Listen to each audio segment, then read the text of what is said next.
நாளைக்கான வீடியோக்கான ப்ரோமோ தாங்க வந்திருக்கு. ப்ரோமோ வந்து சூப்பரா இருந்துச்சு அப்படிதாங்க சொல்லணும். நம்ம பாரதி வந்து ஹாஸ்பிட்டல்லேயே மயங்கி விழுந்துடுறாங்க. தமிழ் வந்து பக்கத்தில உட்காந்து அழுதுகிட்டு இருக்காங்க. ஆனா நம்ம ஆதி வந்து அவங்க 2 பேத்தையும் பார்க்குற மாரி தான் காட்டிக்கிட்டு இருக்காங்க. அதுக்கப்புறம் என்ன நடந்துச்சு, ஏது நடந்துச்சுன்னு பார்க்குறதுக்கு சேனல வந்துட்டு மறக்காம லைக் அண்ட் சப்ஸ்கிரைப் மட்டும் பண்ணிருங்க.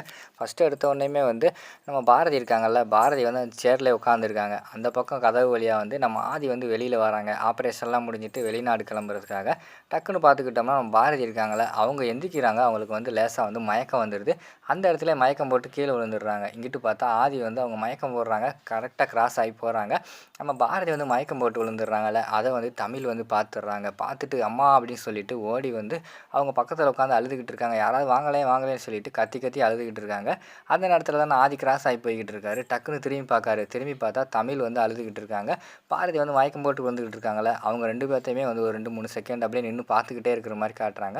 டக்குன்னு பார்த்தா அவர் பாட்டுல கிளம்பி அவருக்கு தான் 4 வருஷம் நினைவெல்லாம் அழிஞ்சு போச்சுல்ல, அதனால வந்து கண்டுக்காம அவர் பாட்டுல விறுவிறுன்னு போற மாரி காட்டிக்கிட்டு இருக்காங்க. உடனே நர்ஸ் எல்லாம் ஓடி வந்துடுறாங்க. ஓடி வந்துட்டு வாங்க மேடம் டாக்டர பார்ப்போம், டாக்டர பார்ப்போம்ன்னு சொல்லிட்டு டாக்டர் கிட்ட கூட்டு போற மாரி தான் காட்டுறாங்க. டாக்டர் வந்து என்னம்மா டா மாசமா இருக்க, அதனால தாம்மா நீ வந்து மயக்கம் போட்டு விழுந்திருக்க. அதனாலலாம் ஒண்ணும் பிரச்சனையே கிடையாது. இது வந்து இந்த மாசத்துல வர்ற மயக்கம் தான். என்ன செக்கப்புக்கு வந்திருக்கியா? அப்படின்னு சொல்லிட்டு டாக்டர் வந்து கேட்குறாங்க. இல்ல மேடம் நான் வந்து செக்கப்புக்கு வரல. என் ஹஸ்பண்ட தேடி வந்தேன் அப்படிங்கிற மாரி சொல்றாங்க. என்னம்மா சொல்ற? உன் ஹஸ்பண்ட தேடி வந்தியா? உங்க ஹஸ்பண்ட் யாரும்மா? அப்படிங்கிற மாரி கேட்டவுடனே, எங்க ஹஸ்பண்ட் வந்து ஆதி. நாங்க வந்து மதுரையிலேருந்து வரோம். அவர் அங்க தான் ஒரு டாக்டர பார்த்தாரு. அந்த டாக்டர் தான் இங்க வந்து பார்க்க சொன்னாங்கன்னு சொன்னாங்க அப்படிங்கிற மாரி சொல்றாங்க. உடனே ஆதின்னு சொன்ன உடனேயுமே அவங்களுக்கு வந்து தெரிஞ்சு போச்சு. கரெக்ட்டா வந்து இப்ப தான் நம்ம ஆப்பரேஷன் முடிஞ்சுச்சு. அதுக்குள்ள வந்திருக்காங்களே என்ன சொல்லலாம்? அப்படின்னு சொல்லிட்டு அவங்க வந்து யோசிச்சுக்கிட்டே இருக்கிற மாரி காட்டுறாங்க. டாக்டர் சொல்லுங்க டாக்டர். என் ஹஸ்பண்ட் இங்க வந்தாரா? ஏதோ ட்ரீட்மெண்ட்டுன்னு சொல்லிட்டு வந்தாருன்னு சொல்லிட்டு சொன்னாங்களே அப்படிங்கிற மாரி கேட்காங்க. கொஞ்ச நேரம் யோசிச்சு பார்த்துட்டு, இல்லையேம்மா அவர் வந்து வரலையே அப்படிங்கிற மாரி வந்து டாக்டர் வந்து பொய் சொல்லிடுறாங்க. வரலையா டாக்டர்?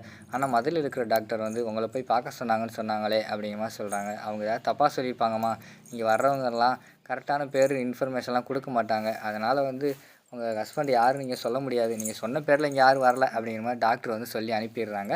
சரின்னு சொல்லிட்டு வெளியில போறாங்க. வெளியில போனா அங்க ஒரு நர்ஸ வந்து மீட் பண்ணிடுறாங்க. அந்த நர்ஸுகிட்ட வந்து உண்மைய கேட்காங்க. நர்ஸ் இங்க வந்து இப்படி ஒரு ஆள் வந்தாரா? அப்படின்னு சொல்லிட்டு ஃபோட்டோவ காட்டுறாங்க. ஃபோட்டோவ காட்டுனோனே அந்த நர்ஸ் வந்து கண்டுபிடிச்சிடுறாங்க. ஆமா மேடம். இப்ப தான் வந்து ஒரு ஆப்பரேஷன் சொல்லிட்டு, ஆப்பரேஷன் முடிச்சுட்டு போய்க்கிட்டு இருக்காரு. அவங்க கூட ஒரு லேடி வேற வந்தாங்க. அந்த லேடி தான் கூட்டு போறாங்க அப்படிங்கிற மாரி சொல்றாங்க. என்னது லேடி வந்தாங்களா? யார் அந்த லேடி? நான் தான் உங்க ஒய்ஃப் அப்படிங்கிற மாரி சொல்லிட்டு இருக்காங்க. இல்ல அவங்க ஒய்ஃப்ன்னு சொல்லல. அவங்க வந்து ஃப்ரெண்டுன்னு சொன்னாங்க. ஆப்பரேஷன் முடிஞ்சுட்டு ஏதோ வெளிநாடு போறாராம் அப்படி இப்படின்னு சொல்லிட்டு அவங்க போய்க்கிட்டு இருக்காங்க. இப்ப கூட அவங்க கிளம்பியிருப்பாங்க மேடம். வெளியில போனா கூட கிளம்பியிருப்பாங்கன்னு நெனைக்கிறேன் அப்படிங்கிற மாரி சொல்றாங்க. அம்மா உடனே பாரதி வந்து வெளியில ஓடி வர்ற மாரி தான் காட்டுறாங்க. அதுக்குள்ள பார்த்தா ஆதி வந்து கார்ல ஏறி சர்ருன்னு போற மாரி தான் காட்டிக்கிட்டு இருக்காங்க. அந்த இடத்துல உட்காந்து பாரதி வந்து அழுதுகிட்டு இருக்காங்க. அதோட பார்த்துக்கிட்டிங்கன்னா அந்த ப்ரோமோ வந்து முடிச்சிடுறாங்க.